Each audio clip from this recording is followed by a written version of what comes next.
Hello, and welcome to another episode of Coach and Coffee. I believe this is episode number 10. Can't believe we made it this far. As if that's very far. To commemorate this episode, I have this mug, and it's like my favorite mug ever. And I'm being extremely sarcastic when I say that, because this mug has cats on it, and I don't really like cats. And honestly, I don't know where we got this mug or why we have it, because I don't really like cats. But it kind of ties in today's lesson in the smallest possible way. We're going to talk about building mental strength for racing. Because even if you're in phenomenal shape, even if the conditions are ideal, if you don't have mental strength, you're not going to do as well as you may otherwise do, or you may do very poorly. You might end up giving up when you didn't need to give up. So let's talk about that. Go and get yourself a coffee, come back here. Echo, come up, come here. Up.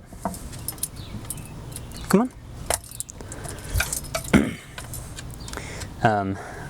One reason why we don't love cats here is because Echo has a vendetta against all cats. And cat? Anytime I say that word, he starts looking around for one so he can go and chase it and mutilate it. He hasn't actually killed any, and I won't actually let him kill any because they're our neighbor's pets that they let run free and rampant around the complex. But you know, he likes the idea, and he tries to find them, and he does chase them sometimes. He's gotten swatted in the face by a few, but yeah, anyway. Mental strength, mental fortitude, whatever you want to call it, toughness of the mind, doesn't matter how you phrase it. Building that is an extremely important aspect of all training, but specifically for competitive athletes.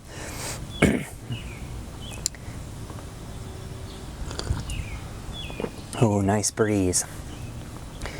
There have been many races in which before the race, you know, you don't feel awesome. You're kind of lagging. Maybe you didn't get a lot of sleep that week or the night before, and you're just feeling kind of sluggish, and you're like, man, do I really want to do this? And do I really want to do this to the best of my ability? That's an aspect where mental toughness comes in. During a race, you know, maybe you're doing a short one, so like a Spartan sprint or a Savage Blitz, whatever. It's like 3-some miles, and you think, I'm 10 minutes into this, and I'm already hurting. Do I really want to hurt for the next 20, 30 minutes, 40 minutes, however long it takes you to finish a sprint? And your answer may be no, and that's where mental toughness comes in. So here are a few strategies you can start employing in your training programming or your everyday life in order to build some mental toughness. Like I said, this is where my mug ties in. I hate this mug, but I'm doing it just to get over it. Just to do something I don't like to do. So that's number one. Do things you do not like to do because you don't like to do them. So if there's a particular exercise, like for me it's burpees. I do not like burpees. They are applicable if you are a Spartan racer and you need to practice doing them in case you fail a race, or when they used to be mandatory for some things like the Atlas carry you to drop it and do 5 burpees and then pick it up and go carry it back. So it was worthwhile to practice burpees, because if you did fail an obstacle, which you don't want to, but you know, like the spear throw, if it's super wet or muddy and you just like mess up an obstacle, it happens. It's happened to everyone. In the event that that happens, you want to be prepared. So if you never did burpees, if you're not good at doing burpees, you don't want to have to then do 30 right then in the heat of a race. So practicing burpees in races like that, that's important. If you're a Savage competitor at Savage Race, or at Tough Mudder or Rugged Maniac, whatever the race, you know, choose your race, and they don't require burpees, I would never do them, personally. They're great for conditioning, but I think there's a lot of other things you can do for conditioning than burpees. With that said, I do them occasionally anyway, even though I hate them and even though I feel like there are better options, because it helps build mental toughness. So if you hate doing burpees, go do burpees. If you hate doing heavy squats, but you know you need to build up some lower body strength, go do the heavy squats instead of doing like the weighted lunges, which you enjoy. Do things that take you out of your comfort zone, and specifically things that you do not enjoy, and it will help build mental toughness. That's not to say go do something that's not applicable to your training or your racing, like me going out and starting to do tons and tons of swimming because I hate swimming. It's good for cardiovascular development, but is it going to help me significantly at a Spartan beast? Probably not, unless you're counting like one of the ones where there's a swim, in which case that becomes valuable. But for most of them, there's not a swim. Is it really going to be a long-term benefit compared to my doing running or doing my weighted squats or my weighted lunges? And I hate those things, but they're going to be way more beneficial than doing the swimming will be for that particular goal. So as long as it matches your goal and it's a smart training, a smart training thing to do, even though you hate it, do it anyway. This next one is so important. I cannot even begin to emphasize how important this one is. If you have a workout plan for the day, you should have a plan. If you just go into a workout, sometimes it's fun to not plan it and just start doing things. But if you're trying to improve, having a plan will help you significantly. So if you go into a workout with a plan, and we'll say it's a running workout, so your plan is to go and run 5 miles that day. So you start your 5-mile run, and 1 mile in you're like, I feel like crap. I don't want to finish this. I don't want to do this anymore. It's hot out. I'm sweaty. I'm thirsty. As long as you're not in danger of like heat stroke or heat exhaustion or anything like that, as long as you properly hydrated before, you're not going to run into extreme issues. Oh boy, weed whacker's coming by. I'm just gonna head this part out.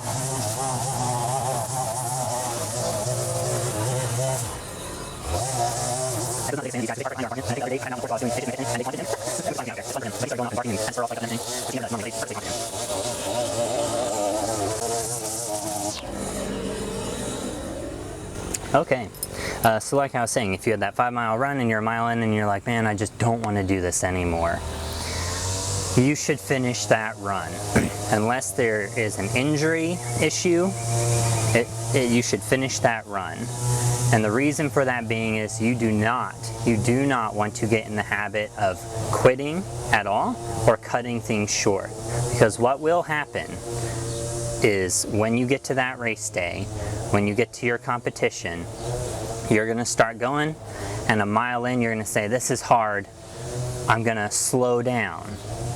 And you're going to be like, well, I've done it before, I can do it again. But if you never let yourself do that, if you never compromise on the workout, again, assuming you are healthy and not injured. If you're injured, stop what you're doing and take care of the injury with the professional. But as long as that's not the case, continue on, finish your workout. If it's a strength workout and you had 100 pull-ups listed for that workout, whatever, who cares what sets and reps and whatever, 100 pull-ups was the goal, and you're at pull-up number 60 and you're like, this is going to take me another 20 minutes to get the next 40 pull-ups in, or 30 minutes or 40 minutes. For that day, you can make changes later on if that was too much. Do what you had listed. Stick to the goal at hand. Don't compromise, don't quit. Every time you quit, you're giving yourself future permission to quit again. Every time you stick to the goal and plan, in the future, you're saying, what you're telling yourself going forward is, we always stick to what we had to do. We never don't do the job. If you ever see my Instagram page, you'll probably see posted on there almost every time, never stop. And that's the idea. If you had an objective, you do not stop until you reach that objective, again, barring injury. So that is so crucial. I cannot emphasize enough how important that is for mental toughness, to always do what was given, provided whatever the goal was, the workout was. If you have a coach and they give you a workout, complete it. If you wrote the workout, complete it. If you're working out with someone else, complete it and help them complete it, and that'll actually be extremely helpful and encouraging to you as well. Weed whacker's back, give me a second. The third and final piece I will give you as far as building mental toughness is listen to mentally tough people. And that can be anyone that you relate with. It's always helpful if you relate with the person or are inspired by that person. But listening to stories of people who have gone through hard things and made it out and made it through, even when they thought they couldn't, they just kept going, they kept working, they kept trying, and they made it out. That's a great lesson for people to learn, especially if it's someone that you look up to or are inspired by, or you think they're like a really great example of hard work. Those stories, while I wouldn't get caught up on them because everyone's different, and hearing those stories isn't going to get you through one, but it can help, and it can help put you in the right mindset for those things.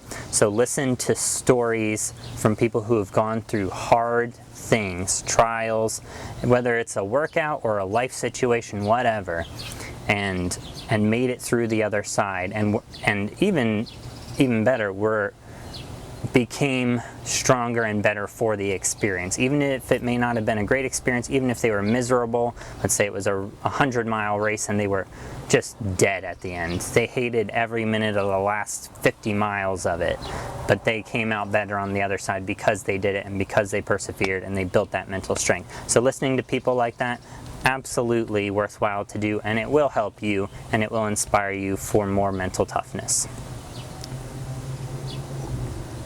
That's all I have for you today. Episode 10, being mentally tough. Stick to your guns, keep doing the work. Find people and things that inspire you to help build more mental toughness. And train smart. Train smart out there. If you're looking for coaching, head to triofitnessocr.com. We have a bunch of different types of training programs there to match different goals that people have, and we customize everything to match you as an individual because everyone is different. I will see you next time on Coach and Coffee.